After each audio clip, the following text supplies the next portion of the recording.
So I thought, wouldn't it be amazing if this wasn't an accident, but it was actually the intention of the game designers? What if they actually said, you know what, we're going to set out to create a moment of joy in people who look like this, people who feel represented by this. So you want BioWare or whatever game studio to make black people have a moment of joy. First off, why?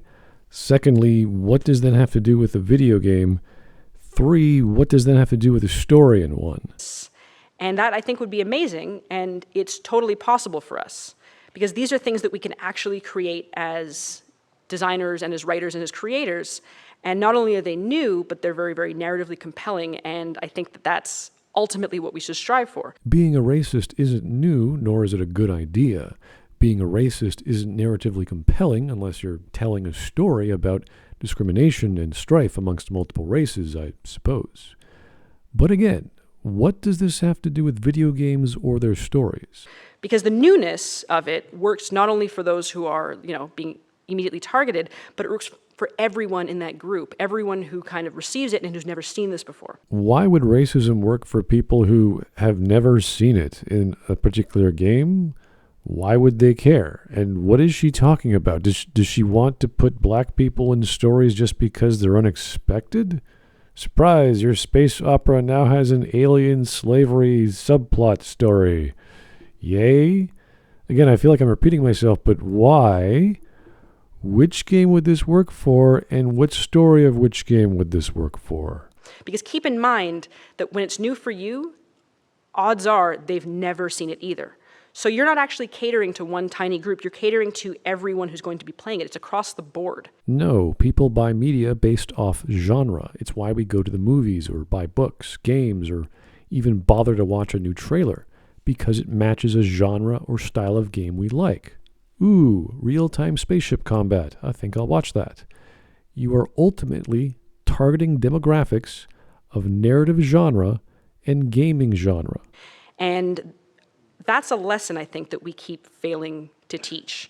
Because we keep saying, okay, this one's for you guys, this one's for you guys, and like this one over here, like you can have it. It's not a lesson, it's a law of the marketplace. You can only sell to people who want to buy. No one is going to buy your racist story. If God of War Ragnarok was about black people experiencing joy, whatever that means, you wouldn't have any sales. We wanted a story about Kratos in fantasy Norse mythos. We did not want to play 20 questions as to why a small black girl is a Jotun. But we can't keep looking at representation as like we're catering to a tiny little corner or like a direct marketing effort. No gamer wants to buy representation, because that's not a thing that appeals to gamers. Oh, look at that game cover art box with so many races. Wow, no one cares. That's not why we buy games, stories, or any media, or food for that matter.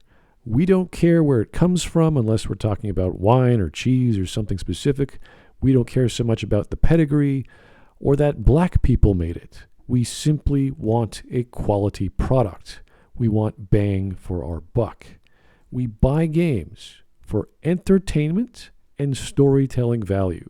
We do not buy it so some ideologue can put transsexual Nazi Eskimos in ancient Rome. It's what everyone, I think, or hope, wants as an audience. It's pretty simple. If you give people what they want, they will buy from you, not the other way around. We do not want an ideology in our games. And stepping back, it's not just, I don't just hope, actually. I actually think, okay, we all do want this. No, you're projecting. We are not you. You are deluding yourself. And I think, especially the people in this room can actively say, yeah, that's what we want to achieve. If I or any other gamers were in the room, we would scream and say no. But then the question is begged, why aren't we doing this? Because we're not ideologues. Because game developers make games for gameplay. Because writers for games make games for drama. And to connect levels together and to characters together and character scenarios. Not to shoehorn in black or women or nonsensical minority groups for the sake of one's bizarre, antiquated, egotistical ideology. Like why, when we're talking about it, when we're so enthusiastic about it, What's stopping us? Like, why are we still being told, oh no, that's not what players want? Because that's not what players want. Why do I keep hearing that it's like an uphill battle for people to bring representation to what should be a very inclusive environment of creativity? Because genre is, by definition, exclusive. Genre is an exclusive platform for content and thus creativity. Fantasy isn't real. Crime fiction is not true crime. Science fiction is not a nature documentary.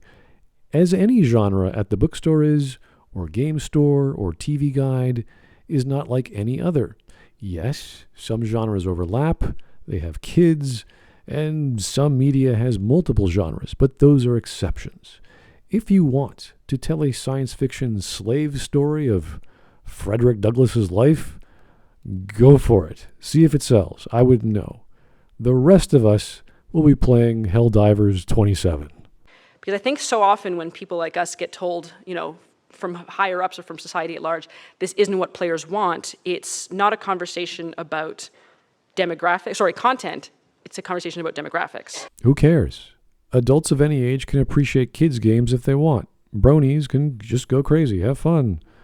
There are games for kids and adults, and that's based off content. We do not let kids play Doom or Postal or Duke Nukem or anything with adult content. We have rating systems for a reason. And I think that in our industry and in so many creative industries, if you want to look at film and television and any art form, we start treating our core demographics as a fixed and static value, something that does not want to change and something that is locked in place. So despite the changing face of audiences, despite the changing face of conferences like this one, we still look at our core demographics and say, okay, they're white, cis, hetero males. Oh, great. She's not only a minority ideologue, she's a sexual one. Who saw that coming? Anyone who describes another human being with a chemistry term can be dismissed as a waste of time. And we cater almost exclusively to them. And the problem is that we don't just cater to them here's something that we think you'll enjoy. We cater to them the way that we cater to a picky baby. I'm beginning to think why she named her company Sweet Baby Inc. Because she sees her clients and gamers as picky babies. And you can guess what kind of drivel she wants to feed them. We feed them the same thing that we know that they love, and we keep on feeding it. We're like, here you go, you love it, eat this, eat this, eat this, so that then when they get anything else, they react as a picky baby would, which is be like, oh, no, thank you, I do not want this. And we've actually done this so long that what we're doing is creating an entire nation of picky babies. Here's another law of the marketplace. The customer is always right. If you don't give them what they want, they're not buying. But, good luck on your marketing campaign. And they make us scared to deviate from what we actually want to do, just in case these picky babies don't want to play our games. She's right. We don't want to play them literally or figuratively. We want to play our games, and none of them involve anything to do with race, racial themes, or minority injustices in some kind of political struggle. And we've made a lot of progress. Obviously, I don't say this to completely go just give up. We've screwed it. But I think it's still amazing that I can be seated in a meeting and told that out of 12 characters, we already have one black one, so there can't possibly be a second. Too bad, so sad, you're dead. I get that way too much. Get used to disappointment. Hey. And I once worked on a project where they had an all-white cast, and they expressed their desire, okay, we need to mix it up a bit. How about this character's kind of stereotypically French? So they have a beret, and they have a striped shirt. And I was like, okay, if you need to do that, can we at least make them a person of color? Does she want us to make fun of black people? Is she some kind of racist? And they said, oh no, that would be weird. They're already French. So I want to do better than this. Because, and I don't say that to be oh, you know what, I'm going to dismiss all the hate and the abuse in our communities. But I do like to imagine that when we look at white guys, and there's several of you here, I think that when we look at you, we say, okay, you can't possibly enjoy this. But I think they want also, and maybe you want also, to experience new and different stories. Which have nothing to do with race. We play GTA San Andreas not because we particularly like rap or gang culture. It's It's because it's a fun game with a story and a game world that isn't stupid to the point of disbelief. We play Final Fantasy VII as Barrett and tolerate him not because he's a Mr. T knockoff. It's because he's an entertaining character with an understandable motivation and a gun for an arm, which has its own backstory. Gamers don't care about race. I think we need to step out of this rule that like white men can enjoy fantasy worlds, aliens, sci-fi, monsters, anything, so long as it's through a lens that looks exactly like them. No, plenty of games have you play as aliens, fantasy creatures, and all sorts of beings. We do not care about race, species, or what we're even controlling at times. We do not need a white male protagonist. Because if that's the kind of person that we're always going to cater to, you're never going to innovate. You're never going to change things. You're just going to keep feeding the picky baby. And we cannot continue to try to create art under a system that is going to bar innovation for fear of a picky baby throwing a tantrum. Show me one person who was pissed off their protagonist wasn't a white male. Show me one game that didn't sell well because of the same reason. Where's the evidence of this?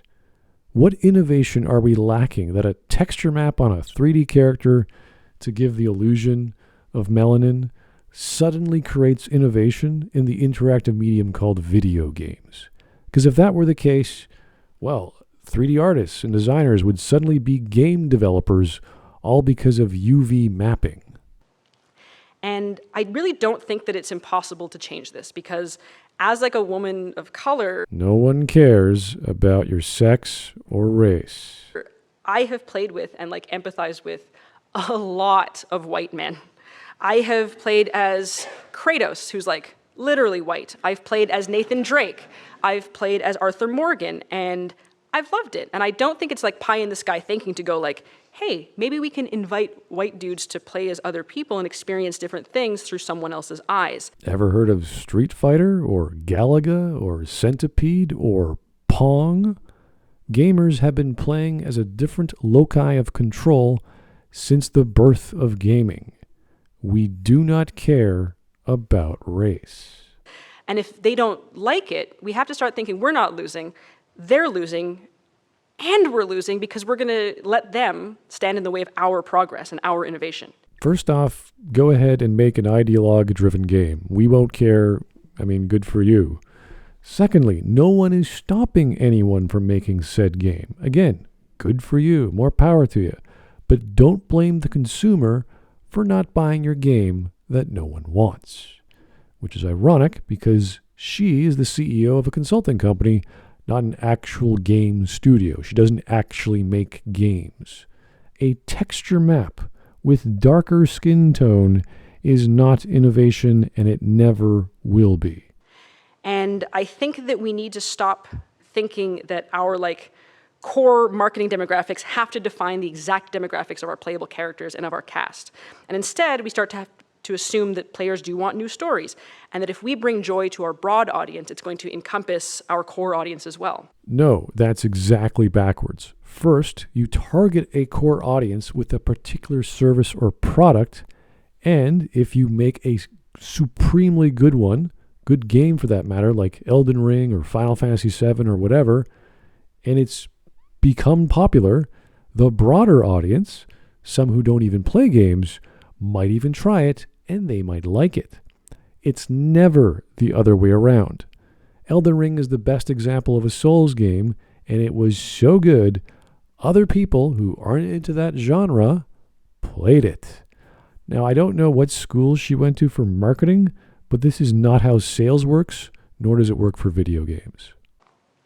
And similarly, I think we need to get out of, I'm glad you're here, but I think that we need to start getting out of just advocacy tracking these discussions, because ultimately we're seeing like representation as this abstract idea. We're seeing it as this weird kind of thing that we can paint over what we're currently doing. But if we start having these conversations as facets of narrative, as facets of marketing, as gameplay, as art, I think that we're actually going to be able to move beyond it, because when we sequester advocacy into this one series, what we risk is like preaching to the choir, and while you guys already know this because you're here, what's old to us can be innovative to somebody else. One, race seems to be reduced to skin tone in this context, but okay, let's try and keep it simple, I guess. Secondly, what is race within the facet of the narrative? Is it hatred? Is it slavery? Like, is it city elves versus wood elves? Because we've done all this before, so what's the innovative abstract idea here? Thirdly, what is race in the facet of marketing? Outside of the bizarre depictions of interracial couples in the past decade, which are still in a very small minority in the West, and displeasing both demographics, I mean, sure, make all the less effective advertising you want, but that's your marketing department's call. Fourth, what is race in gameplay? I can't even touch that. I mean, what is she talking about? Is changing your race in a game, is it a feature in some game? I have no idea. Fifth, race in art. What does that mean? Specifically, art in video games. Does she want more GTA San Andreas stories? Does she want black dramas? Like what exactly is that? And sixth, how is race innovative? If you want to do something weird, like an amalgamation or some future world where people's skin color is a certain way, I mean, we always have the genre of science fiction and fantasy. But then we're talking about a setting and a fantastical element, not race as art. And that's still incredibly important. Like all of these things that I'm saying today, I'm sure you understand, but you can go out into the world now and other people will hear it from you. Because ultimately, I think that is what we need to figure out. It's how to bring these discussions out and make innovations in content like the way we make them everywhere else in our industry. The way we make stuff in video games is we make good gameplay, and that hopefully follows a good story. Making race a focus in a story would make a bad game, probably, and thus a bad story. You'd have some sort of tokenization going on. Racial or sexual ideology does not and should not belong in media simply because one black woman has some odd fetish for it. This is not how you design video games. But how do we do that? I think it's one thing in narrative, because honestly in narrative it's a little bit easier to implement because we have the power to go like, oh, we can build choices that consider, marginalized identities and just write them into our work. No, writing a story with whatever topic is worlds of differences between putting a branching choice in a game. And suffice to say, saving the black minorities versus saving the white minorities in some kind of trolley problem would not be a very good choice. We can decide to tell stories that present very rare narratives and representative experiences. And we can kind of work on detokenizing our minority characters. Then race just becomes a skin tone. Jacob, that dude she liked in Mass Effect 2, was a tokenized black man. Stereotypical. Had a father who left him, didn't open up about his feelings, and Jennifer Hale's lines were all flirty and seductive for no reason, even when the player wasn't pursuing him romantically. And even if they did, he ends up cheating on her. So is that what she wanted? Well, bravo then, BioWare, I guess, for your forward-thinking classical black male stereotypes. What a moment of bliss. So first and foremost, if you're in creative development, if you're building a world and a story and you're including characters and concepts that are borrowed or inspired by or based on the lives and the lived experiences of marginalized people, firstly, I would say do not be afraid to create moments that are intentionally targeted and designed to create joy in the marginalized. What does that even mean? They are going to appreciate this on a level that your core audience won't, but it doesn't mean that you're going to exclude your core audience in doing that. Do not make it so that marginalized people, when they're playing your game, have to do all of the work to create representation themselves by creating that custom character. But why? She liked what happened in Mass Effect 2 when she met the black man and she was being shot at. She thought this was such an innovative and unique scene because Jacob wasn't a gang member or a felon. I mean, I guess robots shooting at her made her feel right at home. Him talking about using the good stuff, like, ooh. Just give the order when you want me to hit him with the good stuff. And also, don't fall into this trap that I think a lot of people fall into, which is they think, okay, don't worry. We can include everyone by making this single default universal experience that is universally representative. So she wants a specific form of joy that is for a marginalized group, which is also universally representative. Can she see the flaw in the logic there? Because usually, like, all that means, as it did in the dating example, is that you're aiming at your core demographic and you're probably invisibly leaning towards the dominant societal voice, even if you don't realize it. I'm not sure what a dominant societal voice is, but she just said like 5 minutes or so that she aims for the broader audience first, which would then target the core audience. And that if we bring joy to our broad audience, it's going to encompass our core audience as well. So now she's reversing that opinion? And if you're in development and you are part of like that dominant voice, you're like a cis hetero white dude or just adjacent to that, do not wait until the end to call your consultants. Bring them in at the beginning, and instead of asking them, hey, is this very racist thing we did very racist? Which game studio in their right mind would ever call Sweet Baby and ask what in their story is racist and would need their opinion to fix it? Because from the sounds of things, it looks like Sweet Baby was the company that threw in the black people. Or is this deeply offensive thing we did deeply offensive? Are you hurt by it? Ask them what they want to see. Like, ask them what would thrill them, what would bring them joy. And what about pain or sadness or fear? I don't see why we can't write any emotion. Why does it have to be joy? Would I want a racial narrative about joy in, I don't know, System Shock 2 or any horror game? Oh, what a joyful character that Shodan was to my black protagonist. Oh, bliss. Humans interfacing with computers for their own entertainment. The very notion disgusts me. Look upon my works, foul creatures, And weep at its magnificence. And if you have a team lead, put that request to them very, very early.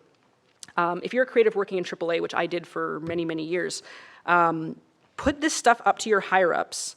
And if they don't see the value in what you're asking for when you ask for consultants, when you ask for research, go have a coffee with your marketing team and just terrify them with the possibility of what's going to happen if they don't give you what you want. I don't know, and I've never tried, how terrifying the marketing team is going to influence the development team or the writer's room. But let's say you use your bizarre political mumbo jumbo to scare your colleagues into being woke or something by putting more black people into your game. I mean, that's just going to get you fired. You're asking writer types to change everything because black people, I mean, you're just going to piss people off if you don't get your way. It sounds like Sweet Baby is the picky baby throwing a tantrum when they don't get their way. When it's not even their game. They're just a consultant. Because they have to consider, like, I say that out loud as a joke, but it's actually very, very true, because if you start to consider the people who are player and audience facing and who have to deal with mitigating harm and with keeping the sentiment around their game and their project positive, there's like a genuine value that you can impress upon them with both ethically and financially. You can say this is important. Oh, joy. Good luck explaining the ethics of black people. I mean, harder still explaining the financial benefits of any of this. You have to have data or else no one's going to believe you. And in case people haven't noticed, woke doesn't sell. Inclusion for the sake of it, called tokenization, doesn't sell. And it's also a valid discussion to have, because if you're working with a very thin narrative budget and you work in AAA, I think you'll be pleasantly surprised or dismayed by the amount of money that marketing can give you. To do what, though? It's a marketing team. If you want to change the narrative of a game, how is marketing going to do that? After working in marketing, we definitely do not want to give our money back, nor do we influence the devs with, I don't know, hookers and blow to change the story of a game so that there's some black guy in it. Unless we think we're going to make some money, but then we just use data and projections, not scaring colleagues to change their minds or some nonsense. If you're not in AAA, and if you're indie or if you're freelance and you're building a budget because you still have to and you're writing up a pitch, I would say that you should consider adding the necessary funds for representation into your scope as you would any other item. So don't change your budget, just put black people in your game because I said so. When we budget as Sweet Baby Inc., we actually add about 10% of our entire narrative development budget to hire storytellers and collaborators who can kind of help us see where our blind spots are. And if they aren't in this industry, because a lot of the time people are like, uh-oh, they're not in this industry, we can actually bring them in to help as consultants for areas where, like, they can start learning, we can help them learn, they can help us learn. So Sweet Baby outsources writers to teach them things that they don't know. I thought they were the consulting firm, but they hire consultants. So what exactly does Sweet Baby do? So even if it's just a small part of a project, all parties are going to gain something, and you're going to get a perspective you really need. Next, if you're in communications or you're part of that scared marketing group, assume your players want new stories and treat representation as a facet of innovation, as a selling point. Jacob Taylor is the most interesting man in the world. He'll leave you for another girl, knock her up, and be the biggest stereotype you never cared about. How innovative. Leverage your game's ability to explore new perspectives. And by having sex with Jacob Taylor? There's always going to be a positive impact in assuming this. Like single motherhood? Finally, if you're a studio building a team, hire diverse creators and pay them. Please pay them. Wait, wasn't this about diversity in video games, not current year Canada? Because it's 2015.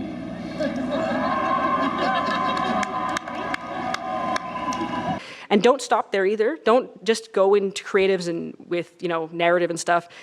Make it across your team, because there are a lot of unconscious biases in other areas. But always consider the ways that you can support all of your people. So don't just put, we need diverse input.